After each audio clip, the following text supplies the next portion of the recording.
Now, to balance the scale, I'd like to talk about some things that bring us together. Things that point out our similarities instead of our differences. Because that's all you ever hear about in this country is our differences. That's all the media and the politicians are ever talking about, the things that separate us, things that make us different from one another. That's the way the ruling class operates in any society. They try to divide the rest of the people. They keep the lower and the middle classes fighting with each other so that they, the rich, can run off with all the fucking money.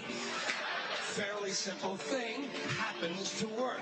You know anything different, that's what they're going to talk about. Race, religion, ethnic and national background, jobs, income, education, social status, sexuality, anything you can do, keep us fighting with each other so that they can keep going to the bank. You know how I describe the economic and social classes in this country? The upper class keeps all of the money, pays none of the taxes. The middle class pays all of the taxes, does all of the work. The poor are there just to scare the shit out of the middle class. Keep them showing up at those jobs. Politicians know that word. They use it on you. Politicians have traditionally hidden behind three things: the flag, the Bible, and children. No child left behind. No child left behind. Oh, really? Well, it wasn't long ago you were talking about giving kids a head start. Head start, left behind. Someone's losing fucking ground here. But there's a reason. There's a reason. There's a reason for this. There's a reason education sucks, and it's the same reason that will never, ever, ever be fixed. It's never going to get any better. Don't look for it. Be happy with what you got. Because the owners of this country don't want that. I'm talking about the real owners now. The big, the wealthy, the real owners, the big wealthy business interests that control things and make all the important decisions.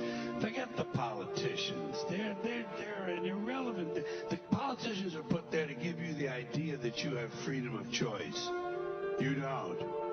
You have no choice. You have owners. They own you. They own everything. They own all the important land.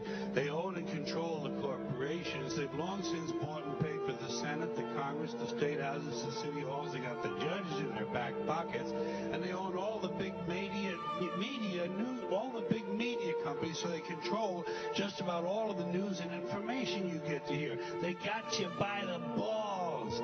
They spend billions of dollars every year lobbying to get what they want. Well, we know what they want. They want more for themselves and less for everybody else. But I'll tell you what they don't want.